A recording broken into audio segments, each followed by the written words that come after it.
Rodrigo's Midnight Heist, a tale of Tuna, trouble, and Tabby triumph. It was one of those nights, too hot to sleep but too late to do anything about it. I was sprawled out on the windowsill, minding my own business, when Rodrigo crashed through the window like a drunk partygoer at a yoga class.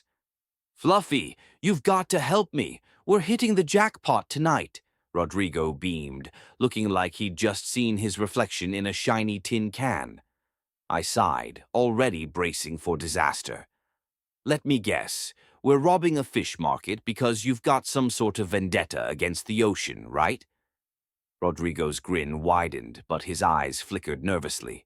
"No, no, it's a seafood warehouse. We're talking tuna, shrimp, maybe even some lobster. I'm thinking real class here, Fluffy. You've been watching too many heist movies. This isn't Ocean's 11, Rodrigo. It's more like Dumb and Dumber with fur." "Don't knock it until you try it, my friend. You've got to live a little." I looked at him, then at Luna, who had slipped in quietly behind him. Luna's presence was like that of a ninja, silent, deadly, and really bad at small talk. She eyed us both, unimpressed. "Another one of your brilliant plans, Rodrigo. This'll go as well as the time you tried to teach a raccoon to fetch." Rodrigo puffed out his chest. "That raccoon was this close to joining my team. He had potential. Potential to get arrested, maybe," Luna muttered. The plan, or lack thereof, Rodrigo's plan, was sketched out on the back of a pizza box in crayon. Yes, crayon. Not a great start. Step 1, distract the guard dog. Step 2, scale the shelves and grab all the good stuff. Step 3, get out before anyone notices. Simple. Luna stared at the box, then back at Rodrigo. "That's it? Distract the dog with a rubber bone and hope for the best?" Rodrigo nodded enthusiastically. "Exactly. Simple is the new genius, Luna. Just trust me. I've been planning this for weeks." "Trust you? You couldn't even plan your way out of a paper bag," I snapped. Luna flicked her tail in annoyance. "Well, I'm in, but if I get arrested, I'm sending Rodrigo the bill." The heist. We crept into the warehouse under the cover of darkness, with Rodrigo leading the charge like some sort of furry Robin Hood. Luna, of course, was practically invisible, while I was just trying not to trip over my own tail. We found the guard dog, a massive Rottweiler named Zeus, guarding the entrance. Rodrigo winked at me. "I've got this." "Rodrigo, that's a dog, not a vending machine. How do you have this?" Rodrigo grabbed a squeaky rubber bone and launched it into the bushes. Zeus, like the idiot dog he was, bolted after it, leaving us a clear path into the warehouse.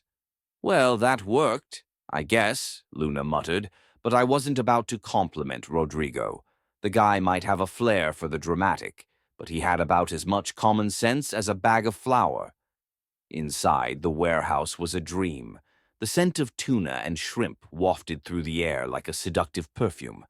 There were bags of dried fish and cans of caviar just waiting for us to snatch. "Score," Rodrigo whispered, immediately knocking over a tower of cans in his excitement. "I thought you were stealthy," I grumbled, narrowly dodging a falling tuna can. "We are stealthy. You just can't appreciate a true artist at work," Rodrigo said, popping the lid off a can of tuna with the elegance of a drunken opera singer. "Yeah, right, because this is high art," Luna said dryly, as she shoved shrimp into her tote bag. "Complications. Because of course." Just as we were loading up on shrimp, the door creaked open and Zeus, the bloody dog, came charging back in, his eyes now locked onto our stash. Rodrigo froze, holding a can of tuna like he was about to perform CPR on it. "Oh no, you don't," I hissed, and grabbed a can of sardines from the shelf, tossing it towards Zeus. He swallowed it whole without even chewing. It was like watching a vacuum cleaner suck up a dirty sock. "Okay, I think we've got a few minutes. Let's make a run for it," Rodrigo shouted. The problem? Rodrigo doesn't know the meaning of "run for it." He knows the meaning of run into a wall and then yell at the wall. Luna, however, was already halfway to the exit, tail high in the air, looking like she was born for this life. Hurry up, idiots, before we're all eaten alive by a dog with a taste for seafood. I swear, every time I trust Rodrigo, I lose another inch of my soul, I muttered, following them. The escape, or what could be considered an escape, we raced toward the door, with Zeus hot on our tail.